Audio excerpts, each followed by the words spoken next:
Hello दोस्तों, कैसे हैं आप लोग। उम्मीद करते हैं आप सब अच्छे होंगे। हम लोगों की जो मॉडल सीरीज चल रही है इतिहास सब्जेक्ट लिए अपने प्राचीन इतिहास, जो हमारा सब्जेक्ट है हायर में, जो पिछले वर्ष जो क्वेश्चन पूछे गए हैं उन्हें हम लोग सॉल्व कर रहे हैं और कोशिश कर रहे हैं कि अपनी तैयारी को और अच्छे से अच्छे हम लोग मकाम पर ले जाएं। तो हमारा जो मॉडल पेपर है ये 2025 में जो आया था उसी का है।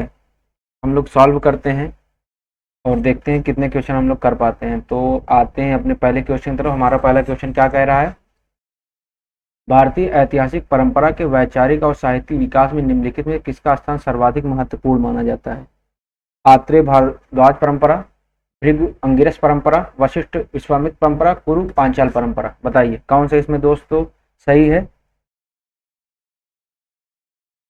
प्राचीन भारतीय ऐतिहासिक चेतना मुख्य रूप से किससे रिलेटेड है। मुख्य रूप से के आख्यानों, अनुश्रुतियों और वंशावलियों पर आधारित है। पुराणों के संकलन और इस ऐतिहासिक परंपरा को सहेजने में भृगु व अंगिरस ऋषियों के कुलों विशेषकर सूत और मागध परंपरा के साथ मिलकर का योगदान सर्वाधिक महत्वपूर्ण माना जाता है। किसे माना जाता है, भृगु और अंगिरस परंपरा। किसे, भृगु और अंगिरस परंपरा महत्वपूर्ण मानी जाती है। क्यों क्या मानी जाए, विशेषकर सूत और मागध परंपरा के साथ मिलकर।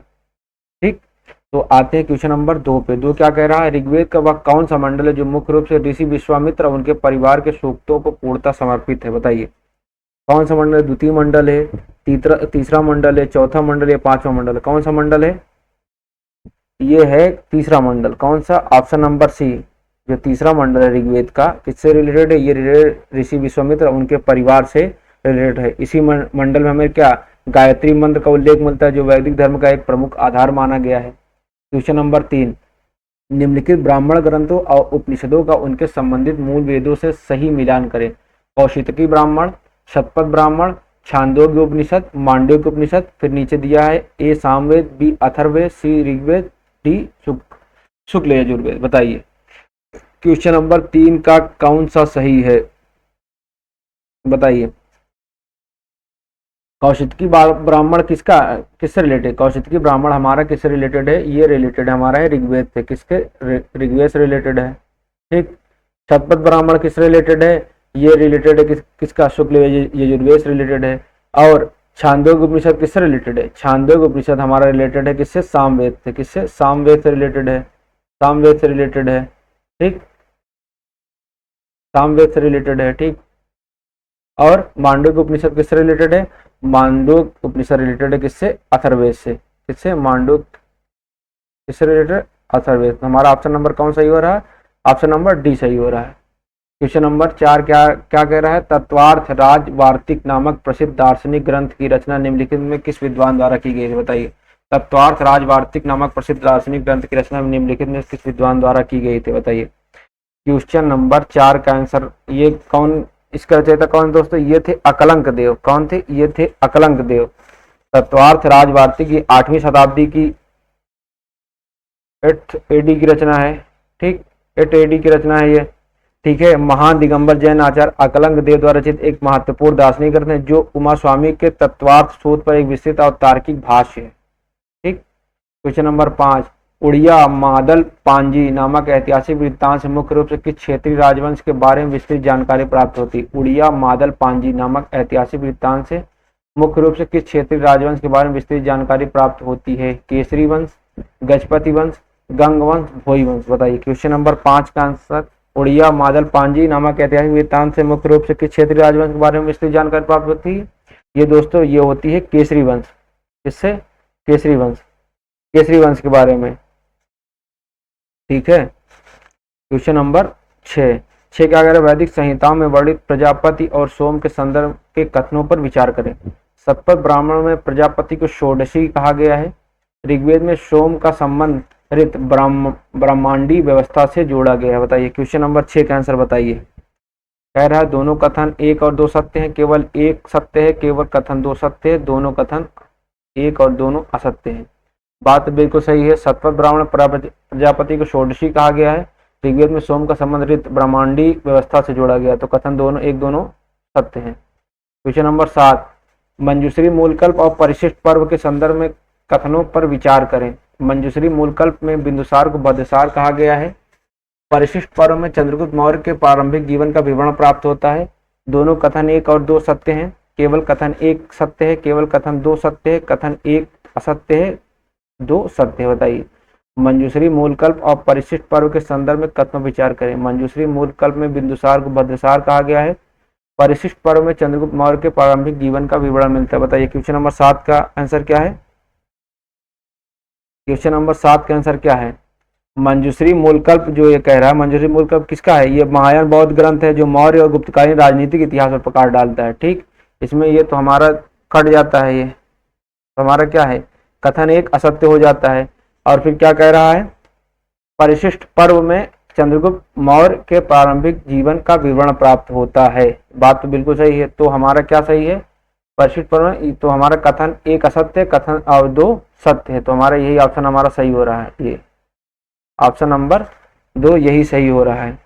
ठीक है, क्वेश्चन नंबर 8 पे चौपानी मांडो महादाय जैसे मध्य पाषाणिक स्थलों से प्राप्त पुरा वनस्पति और परागकण अवशेषों का विश्लेषण किस विद्वान द्वारा किया गया? चौपानी मांडो महादाय जैसे मध्य पाषाणिक स्थलों से प्राप्त पुरावन वनस्पति और परागकण अवशेषों का विश्लेषण किस विद्वान द्वारा किया गया? वीएन मिश्रा द्वारा, डी पंत द्वारा, एच.डी. संकालिया द्वारा, जी.आर. शर्मा द्वारा। बताइए क्वेश्चन नंबर 8 का। ये चौपानी मांडो महादा कहाँ पढ़ते हैं? ये भैया हमारे पढ़ते हैं कहाँ? ये पढ़ते हैं हमारे प्रतापगढ़ में। कहाँ? प्रतापगढ़ में पढ़ते हैं। ये प्रतापगढ़ में पढ़ता है। सही से लिख नहीं पा रहे हैं, एक मिनट दोस्तों। प्रतापगढ़, ये प्रतापगढ़ में ये है चौपानी मांडो और माधा। और इसका जो उत्खनन से रिलेटेड रहे हैं ये कौन? वनस्पति और परागकण अवशेषक विश्लेषक किस विद्वान द्वारा किया? ये किया था किसने? ये किया था डी पंत द्वारा किया गया था। ठीक है, वैज्ञानिक विश्लेषण डी पंत द्वारा किया, जिसका तत्कालीन जलवायु का ज्ञान के बारे में अच्छी तरीके से उन्होंने बताया। क्वेश्चन नंबर 9 लोथल के उत्खनन से प्रसिद्ध गोदीवाड़ा, लोथल के उत्खनन से प्रसिद्ध गोदीवाड़ा नगर किस दिशा में स्थित पाया गया? जो गोदीवाड़ा लोथल का पाया गया वो किस जगह पाया गया? बताइए। लोथल का गोदीवाड़ा दोस्तों कहाँ पाया गया? दिक्कत हो रही है, एक मिनट। लोथल का गोदीवाड़ा उत्खनन में लोथल का गोदीवाड़ा नगर की दिशा में स्थित पाया गया है। बताइए क्वेश्चन नंबर 9 का आंसर बताइए। पहले तो लोथल का उत्खनन किसने करवाया था? अगर आपको पता हो लोथल का उत्खनन किसने करवाया था? लोथल का उत्खनन किसने करवाया था हमारा दोस्तों? एस.आर. राव ने। एस.आर. राव ने उत्खनन करवाया। ठीक, और ये पाया गया कहाँ हमारा? ये पाया गया हमारा पूर्वी दिशा में पाया गया था। लोथल का गोदीवाड़ा ये जो प्रमुख हड़प्पन बंदरगाह था ये पूर्वी दिशा में स्थित था, जो भोगवा नदी से जुड़ा था। किस नदी से? भोगवा नदी से जुड़ा था दोस्तों। भोगवा नदी से जुड़ा हुआ था। ठीक, क्वेश्चन नंबर 10 पुरातात्विक कालक्रम निर्धारण विधि और उनके संस्थापकों प्रवर्तकों का सही मिलान करें। Dendrochronology, A Douglas, radiocarbon, William Libby, potassium argon, विशेकर। बताइए क्वेश्चन नंबर जो 10 है उसका आंसर क्या होगा? A B C D. बताइए कौन सा होगा? वृक्ष वलय जो जिसे डेंड्रोक्रोनोलॉजी बोला जाता है, इसकी खोज किसके द्वारा की गई थी? इसकी खोज किसके द्वारा की गई थी? ये की गई थी दोस्तों कौन? ई डगलस द्वारा खोज की गई थी। ठीक है, उसके बाद रेडियोकार्बन विलियम लिबी द्वारा, पोटेशियम आर्गन किसका? विशेषकर द्वारा की गई थी। तो हमारा कौन क्या है? हमारा ऑप्शन नंबर ए ही सही है। ठीक, क्वेश्चन नंबर 11 निम्नलिखित पुरातात्विक स्थलों उनकी संबंधित पुरा संस्कृतियों का सही मिलान करें। महादेव, पिपरिया, मध्य पाषाण, तिलवाड़ा, पुरापाषाण, नवदा तोली, ताम्रपाषाण। बताइए कौन सा मिलान? ए बी सी डी कौन सा इसमें सही है क्वेश्चन नंबर 11 में? बताइए। महादेव पिपरिया जो है ये नर्मदा घाटी में पड़ता है, जो मध्य पाषाणकालीन स्थल है। ठीक है, और तिलवाड़ा कहाँ पड़ता है? तिलवाड़ा हमारा राजस्थान में पड़ता है, ये पूरा पाषाणकालीन स्थल है। ठीक है, ये कहाँ पड़ता है? राजस्थान पड़ता है। नवदा टोली कहाँ पड़ता है? नवदा टोली हमारा एमपी में पड़ता है, जो मध्य प्रदेश भारत का सबसे विस्तृत क्या ताम्रपाषाण स्थल है, तो हमारा कौन सही हो रहा है, ये हो रहा है हमारा दोस्तों सही, option number B, option number B सही हो रहा है। क्वेश्चन नंबर 12, सिंधु घाटी सभ्यता के स्थलों के संदर्भ में कथनों पर विचार करें। अल्लाह दिनों से प्रचुर मात्रा में मिट्टी के बर्तन प्राप्त हुए हैं, भिड़ाना से सीप में आभूषण बनाने की विस्तृत कार्यशाला मिली है। एक और दोनों सत्य हैं, केवल एक सत्य है, कथन एक सत्य है, दो असत्य है, एक और दोनों असत्य हैं। बताइए क्वेश्चन नंबर 12 का आंसर बताइए, 12 क्या कह रहा है,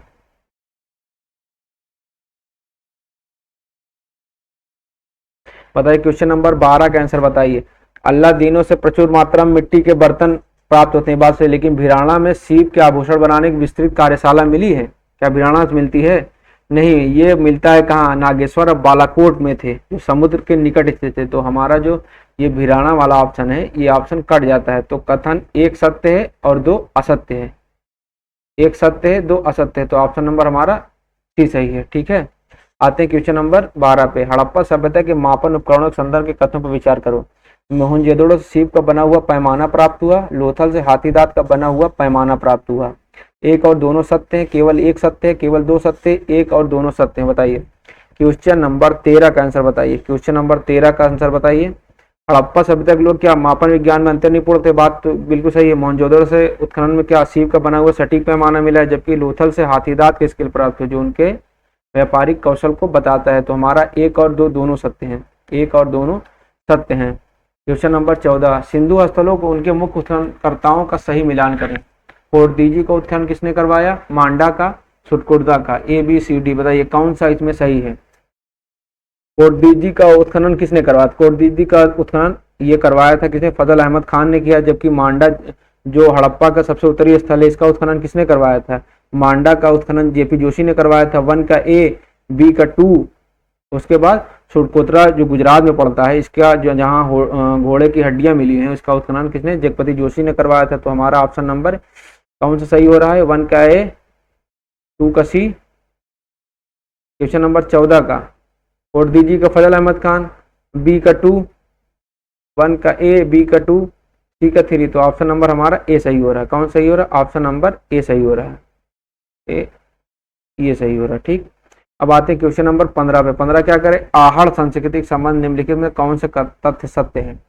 वे तांबे को गलाना उसके उपकरण बनाना जानते थे, वे पक्की ईंटों के मकानों में निवास करते थे, वे काले और लाल रंग के भांडों का प्रयोग करते थे, उनकी अर्थव्यवस्था मुख्यतः कृषि और पशुपालन पर आधारित थी। निम्नलिखित में से कौन से तथ्य सत्य हैं, कह रहा है कौन से तथ्य सत्य हैं, बताइए कौन से तथ्य सत्य हैं। वे तांबे को गलाना और उससे उपकरण बनाना जानते थे, बात तो सही है। वे काले और लाल रंग के मृदभांडों का भी प्रयोग करते थे, बात तो बिल्कुल सही है। ठीक है, ये ग्रामीण संस्कृति, लेकिन जो ये कह रहा है वे पक्की ईंटों के मकानों में निवास करते थे, नहीं, ये गलत है, ग्रामीण संस्कृति थी। तो हमारे 1, 3, 4 सही है। कौन सही है, ऑप्शन नंबर ए, 1, 3, 4 सही है। यही जो 2 नंबर वाला है, पक्की ईंटों के मकानों में निवास करते, यही ऑप्शन नंबर गलत है। क्वेश्चन नंबर 16, भारत में एशुलियन संस्कृति के पुरावे मुख्य रूप से किन शैलाश्रयों से भारी मात्रा में प्राप्त हुए। बागोर और आदमगढ़, भीमबेटका और आदमगढ़, लंगनाज और भीमबेटका, सराय नाहरा और महदहा। बताइए क्वेश्चन नंबर 16 का आंसर बताइए, क्वेश्चन नंबर 16 का आंसर बताइए। कहाँ मिला है, भारत में एशुलियन संस्कृति के पुरावे मुख्य रूप से किन शैलाश्रयों से भारी मात्रा में प्राप्त हुए। ये मिलता है हमें दोस्तों कहाँ, भीमबेटका और आदमगढ़ मिलता है, भीमबेटका आदमगढ़। मध्य प्रदेश के विंध्य पर्वतमाला में से दोनों शैलाश्रयों से निम्न पुरापाषाण के एशुलियन जो क्या होता है, हस्तकुठार होता था, परंपरा के उपकरण भारी मात्रा मिले, जो यहाँ होमो इरेक्टस के निवास की पुष्टि करते हैं। क्वेश्चन नंबर 17, बिहार के पैसरा स्थल से व्यापक उत्खनन से किन पुरा संस्कृतियों के स्पष्ट साक्ष्य उद्घटित हुए। विकसित एशुलियन, नवपाषाण, ताम्रपाषाण, मध्यपाषाण। बताइए बिहार के मुंगेर जिले में स्थित जो पैसरा है का एक महत्वपूर्ण स्थल है। बिदुला जायसवाल ने यहाँ का उत्खनन करवाया था। यहाँ क्या विकसित एशुलियन उपकरणों के निर्माण कार्यशालाएं के बाद में मध्य पाषाण काल के आवासीय साक्ष्य चूल्हे मिले हैं। तो कौन सा है, 1 और 4, कौन सही हो रहा है दोस्तों इसमें, 1 और 4। किसने पैसरा का उत्खनन कराया, उत्खनन किसने कराया था, उत्खनन इसका किसने करवाया है, ये करवाया है किसने, बिदुला जायसवाल ने, बिदुला जायसवाल ने। ठीक, बिदुला जायसवाल ने इसका उत्खनन करवाया था। ठीक है, यहाँ क्या मिली है, मध्य पाषाण काल के आवासीय साक्ष्य चूल्हे और विकसित एशुलियन उपकरण यहाँ से मिलते हैं। क्वेश्चन नंबर 18, पोर्तुगीजी संस्कृति प्रारंभिक हड़प्पा के पुरातात्विक स्थलों का सर्वाधिक संकेंद्रण किस भौगोलिक क्षेत्र में पाया जाता है?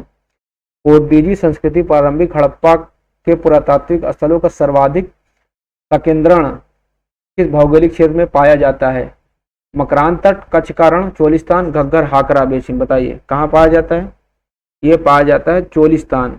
कहाँ पाया जाता है? चोलिस्तान, जो पाकिस्तान में रेगिस्तानी इलाका है। हाकरा नदी का सूखा हुआ बहाव वाला जो क्षेत्र है, पोर्तुगीजी संस्कृति के प्रारंभिक हड़प्पा के स्थलों का सबसे घना संकेंद्रण पाया जाता है। यहाँ सैकड़ों बस्तियां पहचानी गई हैं। क्वेश्चन नंबर 19 कह रहा है निम्नलिखित पुरातात्विक कालों को सही ऐतिहासिक काल क्रमानुसार व्यवस्थित करें। बहुत आसान क्वेश्चन है। नवपाषाण काल, मध्य पाषाण काल, उच्च पुरापाषाण काल, निम्न पुरापाषाण काल। बताइए कौन सा पहले पाएगा? ये दोस्तों कौन सा आएगा? पहले पे निम्न पुरापाषाण काल आएगा, फिर आएगा उच्च पुरापाषाण काल आएगा, फिर कौन सा आएगा? फिर मध्य पाषाण काल, फिर नवपाषाण काल। तो कौन से? 4 3 2 1। 4 3 2 1 किसमें है? 4 3 2 1 ये हमारा आ जाता है। कौन किसमें आ जाता है? 4 3 2 1 हमारा आ जाता है ऑप्शन नंबर डी में। ऑप्शन नंबर डी में। क्वेश्चन नंबर 20, भारत का सबसे बड़ा ज्ञात मध्य पाषाणिक आवासीय स्थल निम्नलिखित में से कौन सा है? भारत का सबसे बड़ा ज्ञात मध्य पाषाणिक आवासीय स्थल निम्नलिखित में से कौन सा है? कौन सा है? खिमसर, बागोर, तिलवाड़ा, रंगनाथ। ये है हमारा पड़ता है खिमसर। कौन सा? ये पड़ता है खिमसर, जो कहाँ पड़ा? ये राजस्थान के नागौर जिले में पाया जाता है। कहाँ? राजस्थान के नागौर जिले में स्थित खिमसर तो भारत के सबसे बड़े ज्ञात मध्य पाषाणिक आवासीय उपकरण निर्माण स्थलों में गिना जाता है। ठीक। क्वेश्चन नंबर 21 कह रहा है कि निम्नलिखित पुरापाषाणिक स्थलों को उत्तर से दक्षिण की ओर सही भौगोलिक क्रम में व्यवस्थित कीजिए। डिडवाना, नेवासा, अतिरपक्कम, भीमबेटका। बताइए डिडवाना हमारा कहाँ पड़ता है? डिडवाना हमारा पड़ता है कहाँ? राजस्थान में पड़ता है। पहले नंबर पाएगा, ये राजस्थान में पड़ता है। ठीक। फिर क्या है? नेवासा हमारा कहाँ पड़ता है? ये पड़ता है हमारा महाराष्ट्र में। ये पड़ता है महाराष्ट्र में। तो 1 2 और उसके बाद फिर क्या? ठीक है, फिर भीमबेटका आ जाते हैं। भीमबेटका आएगा कहाँ? एमपी में पाया जाता है। ये एमपी में पाया जाता है। और अतिरपक्कम कौन सा? अतिरपक्कम कहाँ? ये साउथ इंडिया तमिलनाडु में पाया जाता है। कहाँ? टीएम तमिलनाडु में। तो हमारा जो ऑप्शन होगा कौन सा होगा? 1 2 4 3 1 2 4 3 1 2 4 3। तो ऑप्शन नंबर हमारा कौन सही हो रहा है? सी सही हो रहा है। क्या? Option number C. ठीक। क्वेश्चन नंबर 22, कालीबंगा को प्राक हड़प्पा संस्कृति का रेडियो कार्बन तिथियों के आधार पर सर्वमान्य निर्धारित काल क्या है? 3000 से 2800 ईसा पूर्व, 2800 से 2600 ईसा पूर्व, 2400 से 2200 ईसा पूर्व, 2000 से 1800 ईसा पूर्व। बताइए क्वेश्चन नंबर 22 का आंसर बताइए। ये माना गया है जो रेडियो कार्बन के विश्लेषण के अनुसार कालीबंगा राजस्थान के प्रथम चरण का जो प्राक हड़प्पा जहां से जुटे हुए खेत मिले हैं का काल निर्धारण मुख्य रूप से माना गया है 2400 से 2200 ईसा पूर्व माना गया। क्या? 2400 से 2200 ईसा पूर्व माना गया। क्वेश्चन नंबर 23, प्रारंभिक हड़प्पन स्थल भिड़ाना वर्तमान हरियाणा किस जिले में स्थित है? भिड़ाना किस जिले में स्थित है? हरियाणा के। यह पड़ता है दोस्तों हमारा कहाँ पड़ता है? फतेहाबाद जिले में। कहाँ? फतेहाबाद जिले में मिलता है। फतेहाबाद जो घग्गर नदी के सूखे मार्ग पर स्थित भिड़ाना एक अत्यंत प्राचीन प्रारंभिक हड़प्पा स्थल है। कुछ पुरातत्वविद इसे मेहरगढ़ से भी प्राचीन मानते हैं। ठीक है। क्वेश्चन नंबर 24, पश्चिमी उत्तर प्रदेश में स्थित हुलास स्थल के मध्य और ऊपरी चरण मुख्य रूप से किस सांस्कृतिक काल से संबंधित है? पश्चिमी उत्तर प्रदेश में स्थित हुलास स्थल के मध्य और ऊपरी चरण मुख्य रूप से किस सांस्कृतिक काल से संबंधित है? प्राक हड़प्पा संस्कृति, परिपक्व हड़प्पा संस्कृति, उत्तरवर्ती हड़प्पा संस्कृति, ओसीपी संस्कृति। बताइए पश्चिमी उत्तर प्रदेश में स्थित हुलास स्थल के मध्य और ऊपरी चरण मुख्य रूप से किस सांस्कृतिक काल से संबंधित है? बताइए क्वेश्चन नंबर 24 का आंसर बताइए। ये संबंधित है कौन से? उत्तरवर्ती हड़प्पा संस्कृति। उत्तरवर्ती हड़प्पा संस्कृति संबंधित है। जो हुलास कहाँ पड़ता है? ये हमारा पड़ता है सहारनपुर जिले में, यूपी के। जो पतनशील इस समय दिखाई पड़ती हमें हड़प्पा संस्कृति जो बाद में गेरुबड़ी मेदभान संस्कृति के साथ मिश्रित हो जाती है। ठीक है। क्वेश्चन नंबर 25, हड़प्पा सभ्यता किस प्रमुख स्थल से तांबे की बनी एक पक्षी की सुंदर मूर्ति प्राप्त हुई है? हड़प्पा सभ्यता किस प्रमुख स्थल से तांबे की बनी एक पक्षी की सुंदर मूर्ति प्राप्त हुई है? बताइए क्वेश्चन नंबर 25 का आंसर बताइए। ये हमें मिलती है क्या? लोथल से। लोथल से मिलती है। कहाँ से? लोथल से। व्यापारिक नगर जो था लोथल धातु शिल्प का प्रमुख कहता है, यहाँ से तांबे का पक्षी, तांबे का कुत्ता और खरगोश की कलात्मक आकृतियां प्राप्त हुई जो कारीगरों की उच्च दक्षता को प्रमाणित करती है। आते हैं क्वेश्चन नंबर 26 पे। बनावली से प्राप्त मातृ देवी की मूर्तियों के संदर्भ में कथनों पर विचार करें। यहाँ से बहुतायत में मिट्टी की मातृ देवी की मूर्तियां मिली। ये मूर्तियां मोहनजोदड़ो की मूर्तियों से पूरी तरह भिन्न है। एक और दोनों सत्य हैं, केवल दो सत्य है, कथन एक सत्य है, दो असत्य है, दोनों एक और दोनों असत्य है। बताइए क्वेश्चन नंबर 26 का आंसर बताइए। क्वेश्चन नंबर 26 का बनावली हमारा कहाँ पड़ता है? बनावली हमारा कहाँ पड़ता है? ये पड़ता है दोस्तों हरियाणा पड़ता है। कहाँ से? हरियाणा पड़ता है। ठीक है, यहाँ से मातृदेवी की मिट्टी टेराकोटा की मूर्तियां प्रचुर मात्रा मिली हैं और शैलीगत रूप से मोहनजोदड़ो या हड़प्पा की मातृ मूर्तियों के समान ही है, भिन्न नहीं है। ठीक है, जो कह रहा है भिन्न, यही तो हमारा ये ऑप्शन नंबर 2 गलत हो जाएगा। तो क्या क्या क्या कह रहा है? एक सत्य है, दो असत्य है। ठीक, क्वेश्चन नंबर 27। भारतीय दर्शन में उपनिषद, भगवत गीता, ब्रह्मसूत्र को सामूहिक रूप से किस पारिभाषिक नाम से जाना जाता है? इन्हें क्या कहा जाता है दोस्तों? ये भारतीय दर्शन में इन्हें क्या कहा गया है? इन्हें क्या क्या है? प्रस्थान त्रयी बोला गया। क्या कहा गया? प्रस्थान त्रयी बोला गया है। ठीक है,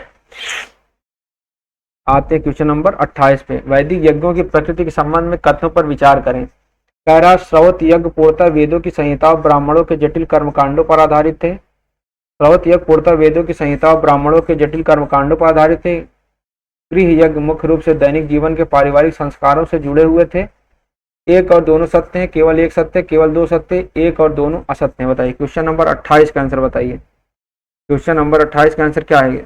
वैदिक परंपरा में जो श्रौत यज्ञ होते थे, जैसे कि राजसूय समेत वेदों श्रुतियों पर आधारित थे, जिन्हें कराने के लिए कई पुरोहितों की आवश्यकता होती थी। ठीक, जैसे गृह यज्ञ, उपनयन, विवाह, अंत्येष्टि, गृहसूत्र पता, जिन्हें गृहस्थ स्वयं करता। तो हमारे दोनों क्या है? एक और दोनों सत्य हैं, एक और दोनों सत्य हैं। Question number 29। पाणिनि के अष्टाध्यायी में तत्कालीन भारत के निम्नलिखित में से किन महाजनपदों का स्पष्ट उल्लेख मिलता है? जो पाणिनि के अष्टाध्यायी में किन जनपदों का उल्लेख मिलता है? महाजनपदों का किनका उल्लेख मिलता है दोस्तों? ये मिलता है मगध का मिलता है, और क्या अश्मक का मिलता है, और किसका?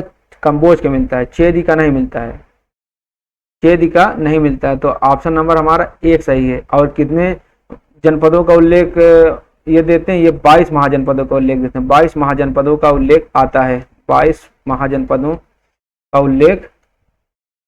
उल्लेख हमें दिखाई पड़ता है। ठीक है, आते हैं क्वेश्चन नंबर 30 में। वैशाली के लिच्छवी शासक चेटक की पुत्रियों के कूटनीतिक विवाह के संबंध में कौन सा कथन सत्य है? केलना का विवाह मगध के राजा बिंबिसार से हुआ। प्रभावती का विवाह उज्जैनी के राजा प्रद्योत से हुआ। मृगावती का विवाह वत्स के राजा उदयन के पिता सतनीक से हुआ। बताइए क्वेश्चन नंबर 30 का आंसर बताइए। बात तो सही है, चेलना का विवाह किससे हुआ? मगध के राजा बिंबिसार से हुआ था। ये भी बात बिल्कुल सही है। ठीक है, प्रभावती का विवाह उज्जैनी के राजा प्रद्योत से हुआ। मृगावती का विवाह वत्स के राजा उदयन के पिता सतनीक से हुआ था। तो हमारे कथन 1, 2, तीनों सत्य हैं। 1, 2, तीनों सत्य हैं। Question number 31। प्रारंभिक बौद्ध साहित्य थेरी गाथा वर्णित उबिरी, जिसने बुद्ध के उपदेशों से प्रभावित होकर निब्बान प्राप्त किया, संबंध मूलतः किस नगर से था? जो उबिरी थी, जिसने बुद्ध के उपदेशों से प्रभावित होकर निब्बान प्राप्त किया था, निर्वाण जिसे कहते हैं, संबंधता मूलतः किस नगर से था? बताइए किससे था? ये श्रावस्ती से था। कहाँ से था? श्रावस्ती से था।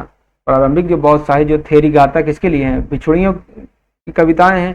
में वर्णित उबिरी जो है श्रावस्ती के कौशल नरेश प्रसेनजीत के दरबार की एक महिला थी, जिसने अपनी पुत्री मृत्यु के शोक में बाद में बुद्ध के उपदेशों प्रभावित होकर निर्वाण प्राप्त किया। Question number 32। सिकंदर के समकालीन निम्नलिखित ऐतिहासिक घटनाओं का सही कालक्रम क्या है? बताइए सिकंदर के समकालीन जो घटनाओं का सही कालक्रम। फिलिप द्वितीय की मृत्यु, सिकंदर का भारत आक्रमण, सिकंदर की मृत्यु, बेबीलोन का विभाजन। बताइए भाई, पहले तो फिलिप की मृत्यु होती है। ठीक है, फिर क्या होता है? फिर होता है सिकंदर का भारत आक्रमण होता है, फिर सिकंदर की मृत्यु होती है, फिर क्या होता है? बेबीलोन का विभाजन होता है। बेबीलोन के विभाजन के बाद सिकंदर की मृत्यु होती है। तो हमारा ऑप्शन नंबर कौन सही हो रहा है? ऑप्शन नंबर डी सही हो रहा है। कौन सा? ऑप्शन नंबर डी सही होगा। Question number 33। बिंबिसार और रुद्रदामन प्रथम के ऐतिहासिक संदर्भ में सत्य कथनों पर विचार करें। बिंबिसार ने अंगराज को जीतकर मगध में मिला लिया। रुद्रदामन ने अमरावती स्तूप का निर्माण करवाया। रुद्रदामन ने सातवाहन शासक वशिष्ठ पुत्र पुलमावी को 2 बार पराजित किया। बिंबिसार गौतम बुद्ध का समकालीन शासक था। बताइए बताइए क्वेश्चन नंबर 33 का आंसर बताइए, कौन सही है। बिंबिसार ने अंगराज को जीतकर मगध में मिला लिया, बात तो बिल्कुल सही है, ये ऑप्शन नंबर हमारा ये सही है। और रुद्रामन ने अमरावती स्तूप का निर्माण कराया, रुद्रामन ने अमरावती स्तूप का निर्माण नहीं करवाती, कथन है। रुद्रामन ने सातवाहन शासक वशिष्ठ पुत्र पुलमावी को 2 बार पराजित किया, ये बात तो बिल्कुल सही है। बिंबिसार गौतम बुद्ध का समकालीन शासक था, बात तो बिल्कुल सही है। तो हमारा कौन सही हो रहा है, जो अमरावती स्तूप का निर्माण किसके संरक्षण काल में हुआ था, ये सातवाहन बनवाए थे, सातवाहन और इक्ष्वाकु शासक बनवाए, सातवाहन और इक्ष्वाकु शासक, इक्ष्वाकु शासक बनवाए थे ये, ठीक। तो ये हमारा कौन सा सही हो रहा है, 1 3 4, तो कौन सा ऑप्शन नंबर बी सही हो रहा है, option number B. Question number 34, सिंगली ग्रंथ महावंश के अनुसार मगध के आरंभिक शासकों और उनके शासनकाल की अवधि का सही मिलान करें। बिंबिसार ने कितना बार शासन किया, अजातशत्रु ने कितना, उदयन ने कितना, शिशुनाग ने कितना, बताइए। क्वेश्चन नंबर 34 का आंसर बताइए। मगध पर बिंबिसार ने कितना शासन किया था, मगध पर बिंबिसार ने शासन किया था कितना, बिंबिसार ने शासन किया था 52 साल, कितना, 52 साल शासन किया था मगध पर बिंबिसार ने कितना, बिंबिसार ने कितना 52 साल किया था, ठीक। और अजातशत्रु ने कितना किया, अजातशत्रु ने किया था 32 साल, अजातशत्रु ने किया था 32 साल किया था, ठीक। और उदयन ने कितना किया था, उदयन ने 16 साल किया था, कितना, 16 साल किया था। और शिशुनाग ने कितना किया था, 18 वर्ष किया था। तो हमारा इसमें कौन सा ऑप्शन सही हो रहा है, 1 का डी, ठीक है। क्या 1 का डी कौन हो रहा है, ये 52 वर्ष बिंबिसार का है, ठीक है। 1 का डी किस में आ रहा है, एक ही में आ रहा है, तो हमारा ऑप्शन नंबर यही डी सही है, ठीक। क्वेश्चन नंबर 35, अभिकथन, सिद्धार्थ गौतम बुद्ध ने कठोर शारीरिक तपस्या के माध्यम से सर्वोच्च ज्ञान प्राप्त किया, कारण क्या दे रहे, उन्होंने अपने प्रारंभिक गुरु अलार कलाम से सांख्य और योग दर्शन का ज्ञान प्राप्त किया था, बताइए क्या है। सिद्धार्थ गौतम बुद्ध ने कठोर शारीरिक तपस्या के माध्यम से सर्वोच्च ज्ञान प्राप्त किया था, जो कि पहला स्टेटमेंट क्या गलत हो जा रहा है, क्यों, क्योंकि गौतम बुद्ध ने निष्कर्ष निकाला था क्या, अतिवादी कठोर तपस्या से ज्ञान प्राप्त नहीं हो सकता है, उन्होंने क्या मध्यम मार्ग की बात की थी। तो हमारा जो ए ऑप्शन है ये गलत हो जा रहा है। फिर क्या करें, उन्होंने मध्यम मार्ग अपने गृह त्याग बाद उन्होंने अलार कलाम और उद्दक रामपुत्र से शिक्षा प्राप्त की थी। तो हमारा जो ये है ऑप्शन नंबर डी यही सही है, क्या है, ऑप्शन नंबर डी यही सही है। क्वेश्चन नंबर 36, अशोक किस अभिलेख में उसने स्पष्ट रूप स्वयं को शाक्य बुद्ध या बुद्ध शाक कहा। अशोक अपने किस शिलालेख में ये बात, किस अभिलेख में ये बात कहता है, किस अभिलेख में ये बात कहता है, ये बात करता है लघु मास की लघु शिलालेख में ये बात करता है, किसमें, मास की लघु शिलालेख में, जो कहाँ पाया जाता है, कर्नाटक में, कर्नाटक के कहाँ, रायचूर जिले में, कर्नाटक के कहाँ, रायचूर जिले में, रायचूर जिले में पाया जाता है ये, ठीक। पहली बार अशोक का व्यक्तिगत नाम यहाँ पर हमें मिलता है, जो कहा कि देवनाम पिय दसो अशोकसो, इसी में वह स्वयं को क्या बुद्ध शाक के रूप में संबोधित करता है। क्वेश्चन नंबर 37, अशोक किस शिलालेख में 5 यवन यूनानी राजाओं के राज्यों जैसे सीरिया मिस्र आदि के धर्म प्रचारक भेजने का विस्तृत उल्लेख है। द्वितीय शिलालेख में, पंचम शिलालेख में, त्रयोदश 13वां शिलालेख में या 14वां शिलालेख, बताइए। क्वेश्चन नंबर 37 का आंसर क्या होगा, यह बात करता है अशोक किसमें, 13वें शिलालेख में, जो 13वां शिलालेख, और इसी सबसे लंबे शिलालेख में अशोक कलिंग युद्ध का पश्चाताप करता है, बताते हैं उसने अंतियोक कहाँ, सीरिया, टालमी मिस्र, एंटीगोनस मैसिडोनिया, मैगस, साइरिन और अलेक्जेंडर एपिसत नामक 5 यवन राजाओं के यहाँ धम्मदूत भेजे थे। क्वेश्चन नंबर 38, चाणक्य ने अपने अर्थशास्त्र में वर्णाश्रम धर्म के कठोर पालन पर बल दिया है, कारण क्या है। चाणक्य के अनुसार राजा का परम कर्तव्य समाज में धर्म और न्याय की स्थापना करना था, बताइए। चाणक्य ने अपने अर्थशास्त्र में वर्णाश्रम धर्म के कठोर पालन पर बल दिया है। चाणक्य के अनुसार राजा का परम कर्तव्य समाज में धर्म और न्याय की स्थापना करना था। ए आर दोनों सही है, आर सही व्याख्या है, ए आर दोनों सही है, आर एक सही व्याख्या नहीं, ए सही है लेकिन आर गलत है, ए गलत है, आर सही, बताइए। क्वेश्चन नंबर 38 से क्या है, दोनों सही हैं, दोनों ए आर दोनों से, लेकिन व्याख्या नहीं है, ठीक है, दोनों सही हैं। चाणक्य ने अर्थशास्त्र में वर्ण व्यवस्था और आश्रम महत्व पर बहुत बल दिया है। राजा कर्तव्य की स्थापना करना था, किंतु यह कथन पहले कथन का सीधा तार्किक कारण नहीं है। क्वेश्चन नंबर 39, किस आरंभिक कुशाण शासक ने अपने तांबे के सिक्के पर यूनानी लिपि में बैसिलियस सोटेर मेगस की महान उपाधि उत्कीर्ण करवाई। किस आरंभिक कुशाण शासक ने अपने तांबे के सिक्के पर यूनानी लिपि में बेसिलियस सोटेर मेगस की महान उपाधि उत्कीर्ण करवाई थी। कौन था भैया ये कौन थे? ये महान शासक कुजल कैटफिशस थे। कौन थे? महान शासक कुजल कैटफिशस थे। ठीक है, ये कुषाण वंश के प्रथम शासक रोमन शिक्षक तामिक शिक्षक, जिन पर यूनानी लिपि में क्या महान रक्षक राजा, खरोष्ठी लिपि में महाराजस राजा तिराजस कुजल कैटफिशस उत्कीर्ण है। 40 क्वेश्चन, निम्नलिखित में कौन सा सीरियाई अधिकारी या भूगोलवेत्ता मौर्य दरबार में राजदूत रूप में नहीं भेजा गया था? Megasthenes, डायमेकस, Dionysius, Strabo. बताइए, ये स्ट्रैबो था। कौन था? स्ट्रैबो था। ठीक है, मेगास्थनीज सेल्यूकस का राजदूत था, डायमेकस एंटियोकस प्रथम का राजदूत था और डायोनिसियस टालमी फिलाडेल्फस का राजदूत था। चंद्रगुप्त बिंदुसार अशोक के दरबार में। स्ट्रैबो यूनानी भूगोलवेत्ता था, कोई राजदूत नहीं था। ठीक, क्वेश्चन नंबर 41, अर्थात मौर्यकालीन सैन्य व्यवस्था में वर्णित आयुधों में से निम्नलिखित में कौन सा हथियार मौर्य काल से संबंधित नहीं माना जाता? तदग्नि, जामदग्नि, अराडा, सर्वतोभद्र। कौन था? ये कौन सा था? ये अराडा था। कौन था? अराडा। और साथ में मौर्यकालीन रक्षा प्रणालियों और हथियारों का विस्तृत विवरण हमें दिखाई देता है। तदग्नि तोप या भारी पत्थर फेंकने वाली मशीन होती थी। जामदग्नि और सर्वतोभद्र किले की रक्षा के यंत्र है। अराडा नहीं था। अराडा हमें मध्यकाल में दिखाई देता है।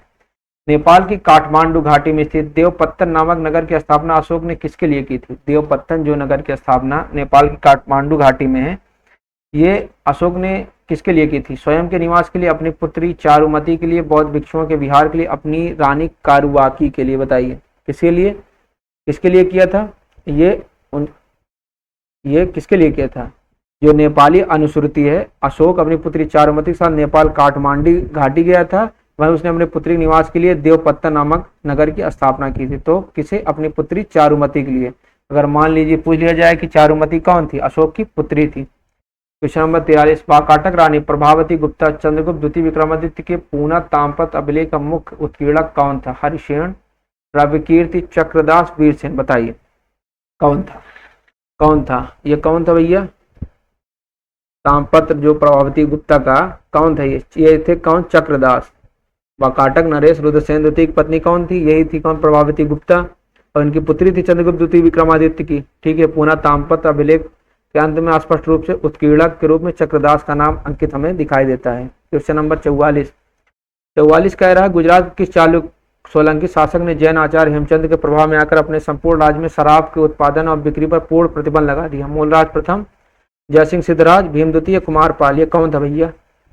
गुजरात किस चालुक्य सोलंकी शासक ने जैन आचार्य हेमचंद के प्रभाव में आकर अपने संपूर्ण राज्य में शराब के उत्पादन और बिक्री पर पूर्ण प्रतिबंध लगा दिया था? ये कौन था? मूलराज प्रथम थे, जयसिंह सिद्धराज थे, भीम द्वितीय, कुमारपाल थे। कौन थे भाई? ये दोस्तों कौन थे? कुमारपाल थे। कौन थे?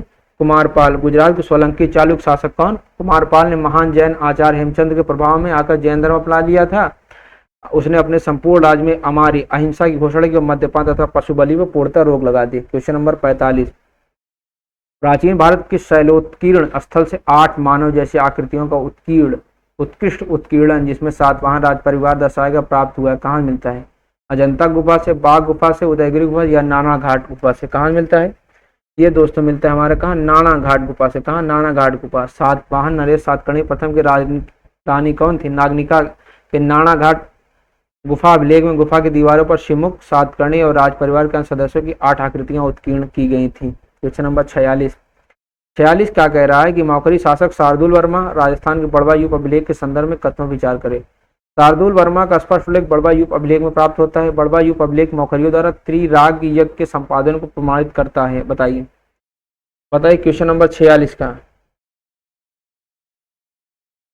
कौन सा? बताइए, जो बात कह रहा है कि क्या ये मौखरी शासक शार्दुल वर्मा राजस्थान के बड़वा यूप अभिलेख संदर्भ में जो पहला कह रहा है, पहला जो कथन है शार्दुल वर्मा स्पष्ट उल्लेख बड़वा यूप अभिलेख में प्राप्त होता है, ये गलत है सीधा। ठीक है, इसमें परवर्ती शासक शार्दुल वर्मा का कोई उल्लेख नहीं मिलता है, जबकि बड़वा यूप अभिलेख मौखरियों द्वारा तिराग यज्ञ के संपादन को प्रमाणित करता है। यही कथन हमारा सत्य है। Option number D. ठीक है, प्रारंभिक मौखरी शासक जो रहे हैं कौन? बल, सोमदेव आदि द्वारा तिराग यज्ञ के संपादन की विवरण देता है, बाकी इनका नहीं उल्लेख करता। आर्यावर्त के प्राचीन राजा और समुद्रगुप्त के समकालीन और उनके आधुनिक भौगोलिक क्षेत्रों का सही मिलान करें। अच्युत, पद्मावती, नागसेन, अहिच्छत्र। बताइए क्वेश्चन नंबर 47 का क्या है? अच्युत कहाँ के शासक थे? अच्युत थे नागसेन। नागसेन के शासक कौन थे? अच्युत थे, ठीक है। और कौन था भाई?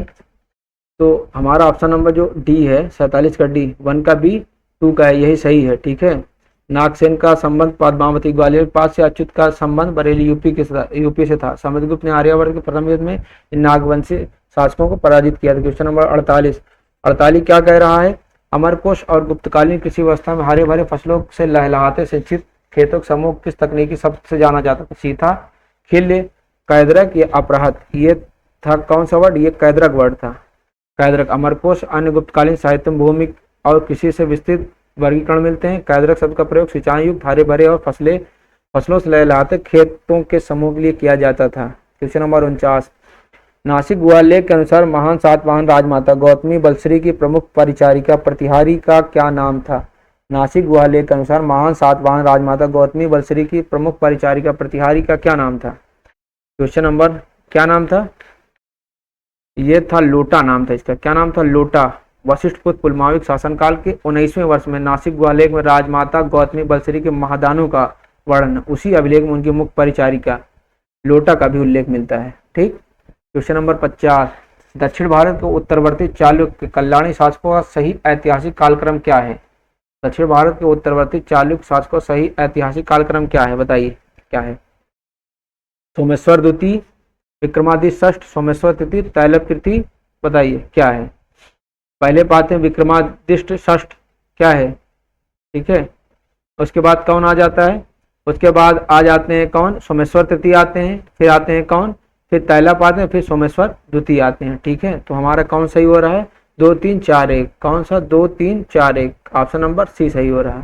क्वेश्चन नंबर 51, एहोल में स्थित मेघुती मंदिर जिसकी दीवार पर रवि कीर्ति रचित एहोल प्रशस्ति उत्कीर्ण मूलतः किस धार्मिक संप्रदाय संबंधित है? बताइए।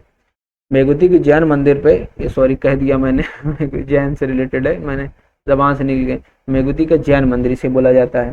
क्वेश्चन नंबर 52, नासिक प्रशस्ति में किस पराक्रमी सातवाहन शासक की तुलना राम, केशव, अर्जुन और भीमसेन जैसे पौराणिक नायकों से की गई? बताइए किसकी की गई है? नासिक प्रशस्ति में किस पराक्रमी सातवाहन शासक की तुलना राम, केशव, अर्जुन और भीमसेन जैसे पौराणिक नायकों से की गई? ये की गई दोस्तों किससे? ये की गई है गौतमीपुत्र सातकर्णी की। किसकी? गौतमीपुत्र सातकर्णी की गई है, ठीक है। नासिक प्रशस्ति किसकी है? गौतमी बलश्री द्वारा उत्कीर्ण है। तो इस महान सातवाहन शासक के अतुलनीय पराक्रम की तुलना राम, केशव, अर्जुन और भीम जैसे महाकाव्यकालीन नायकों से की गई है। क्वेश्चन नंबर 53, चालुक्य शासक मंगलेश के संदर्भ निम्नलिखित कथन में विचार करें। मंगलेश से कट्टर बौद्ध अनुयायी था, वह पुलकेशिन द्वितीय का पुत्र था। बताइए। एक और दोनों सत्य हैं, एक और दोनों असत्य हैं, केवल एक सत्य, केवल 2 सत्य हैं। भैया हमारे दोनों असत्य हैं। ये कैसे दोनों असत्य हैं? मंगलेश बादामी चालुक्य शासक था, परम भागवत वैष्णव था, तो पहला ही गड़बड़ हो जाता है। जो इसमें क्या करे, बौद्ध अनुयायी था और प्रसिद्ध, और इसने बादामी की प्रसिद्ध वैष्णव गुफा संख्या 3 बनवाई थी। वह कीर्तिवर्मन प्रथम का भाई और पुलकेशिन द्वितीय का चाचा था, पुत्र नहीं। पुलकेशिन द्वितीय का यह चाचा था। क्वेश्चन नंबर 54, गुर्जर प्रतिहारों के सर्वाधिक प्रतापी शासक मीरभोज को किस अभिलेख में प्रभास की उपाधि से अलंकृत किया गया? गुर्जर प्रतिहारों के सर्वाधिक प्रतापी शासक मीरभोज को किस अभिलेख में प्रभास की उपाधि से अलंकृत किया गया है? बताइए किस अभिलेख में? ये कहा गया है दौलतपुर अभिलेख में। किसमें? दौलतपुर अभिलेख में गुर्जर प्रतिहार शासक मीरभोज एक प्रतापी राजा होने के साथ परम वैष्णव था। उसे ग्वालियर प्रशस्ति में आदिवरा और दौलतपुर अभिलेख में प्रभास जैसी वैष्णव उपाधियों से विभूषित किया गया है। क्वेश्चन नंबर 55, चंदेलों और गुर्जर प्रतिहारों के ऐतिहासिक संबंधों पर निम्नलिखित कथनों पर विचार करें। प्रारंभिक चंदेल शासक जैसे नन्नू गुर्जर प्रतिहारों के सामंत थे। धंगदेव के शासन काल में चंदेल पूर्णतः स्वतंत्र और संप्रभु हो गए थे। एक और दोनों सत्य हैं, केवल एक सत्य है, केवल 2 सत्य, एक और दोनों असत्य हैं। बताइए। क्वेश्चन नंबर 55 का आंसर बताइए। 55 का आंसर बताइए। एक और दोनों सत्य हैं, ठीक है। कैसे? 9वीं सदी में आरंभिक चंदेल शासक जैसे नन्नू प्रतिहारों के सामंत थे। 10वीं सदी के मध्य राजा धंगदेव के समय चंदेलों ने कालिंजर और खजुराहों पर अधिकार कर स्वयं को पूर्णतः स्वतंत्र और संप्रभु घोषित कर दिया था, ठीक है। क्वेश्चन नंबर 56, बौद्ध दर्शन के पतित समुत्पाद काज एंड इफेक्ट के 12 निदानों भवचक्र में से कितने निदान सीधे मनुष्य के पूर्व जन्म संबंधित माने गए? बताइए कौन से निदान मनुष्य के पूर्व जन्म से माने गए? बताइए। जो प्रतीत समुत्पाद है भवचक्र दुख में 12 कारण निदान बताएंगे। इनमें से पहले दो कौन से? पहले दो कौन से? अविद्या और संस्कार। कौन? अविद्या और संस्कार मनुष्य के पूर्व जन्म के कर्मों से संबंधित हैं। क्वेश्चन नंबर 57, बंगाल के सेन वंशी शासक बल्लाल सेन द्वारा रचित स्मृति ग्रंथों की पहचान कीजिए। बल्लाल सेन ने कौन कौन से ग्रंथ लिखे थे? उन्होंने क्या? दान सागर, अद्भुत सागर, दो किताबें लिखी थी। ठीक है, दान सागर और अद्भुत सागर। ठीक। क्वेश्चन नंबर 58, 9वीं शताब्दी के प्रमुख अरब भूगोलवेत्ता इब्न खुर्दादबी ने भारतीय क्षत्रियों को कितने विशिष्ट वर्गों में विभाजित किया? इब्न खुर्दादब आता है नाम, उसने कितने उसमें विभाजित किया था? उसने क्या कहा था? सब उपरिया, उच्च क्षत्रिय और कतारिया सामान्य क्षत्रिय, दो भागों में विभाजित किया क्षत्रियों। कितने? दो भागों में। उसकी किताब का नाम किताब अल मसालिक वल ममालिक। उन्हें उसने भारतीय समाज के बारे में विस्तृत वर्णन किया है। क्वेश्चन 59, उत्तर भारतीय नागर शैली की मंदिर वास्तुकला के प्रमुख अंगों का नीचे से ऊपर सही अनुक्रम क्या है? उत्तर भारतीय नागर शैली मंदिर वास्तुकला के प्रमुख अंगों का नीचे से ऊपर सही अनुक्रम क्या है? बताइए, सही अनुक्रम क्या है? ये पहले पाद आता है, अधिष्ठान आता है, फिर जंघा, फिर आमलक आता है, फिर कलश आता है। ठीक है। क्वेश्चन नंबर 60, 8वीं शताब्दी किस प्राकृत अभ्रंश ग्रंथ में उत्तर और दक्षिण भारतीय व्यापारियों के मिलन और उनके व्यापारिक मार्गों का अत्यंत रोचक वर्णन है? 8वीं शताब्दी किस प्राकृत अभ्रंश ग्रंथ में उत्तर और दक्षिण भारतीय व्यापारियों के मिलन और उनके व्यापारिक मार्गों का अत्यंत रोचक वर्णन मिलता है? ये कौन सी थी? जो उद्योतन सूरी की लिखी कौन सी किताब है? ये है कुवलय माला, उद्योतन सूरी ने इसे लिखी थी। उद्योतन सूरी ने। ये 8वीं शताब्दी का ग्रंथ है। ठीक है। इस प्राकृतिक ग्रंथ तत्कालीन भारत के व्यापारिक और हाट बाजार विशेषकर उत्तर के दक्षिण के व्यापारियों के स्थान पर मिलन का अत्यंत जीवन वर्णन दिखाई देता है। क्वेश्चन नंबर 61 कह रहा है 12वीं शताब्दी के किस स्थापत्य एवं राजनीतिक ग्रंथ में सामंतों की 9 श्रेणियों का विस्तृत पदानुक्रमिक उल्लेख मिलता है? मानसोल्लास, राज तरंगणी, प्रबंध चिंतामणि या अपराजित पृच्छा? बताइए किसमें मिलता है? ये मिलता है दोस्तों अपराजित पृच्छा। इसमें अपराजित पृच्छा में ये भट्ट भुवन देव द्वारा लिखा गया, भट्ट भुवन देव द्वारा लिखा गया ग्रंथ है। ठीक है। ये में 12वीं शताब्दी में लिखा गया है। ठीक है। इसमें स्थापत्य और राजनीति विषय ग्रंथ में तत्कालीन सामंती पदानुक्रम को स्पष्ट किया गया और सामंतों की 9 श्रेणियां बताई गई हैं। क्वेश्चन नंबर 62 स्त्री धन के अधिकार के संदर्भ में स्मृति का कात्यायन के नियम क्या स्पष्ट करते हैं?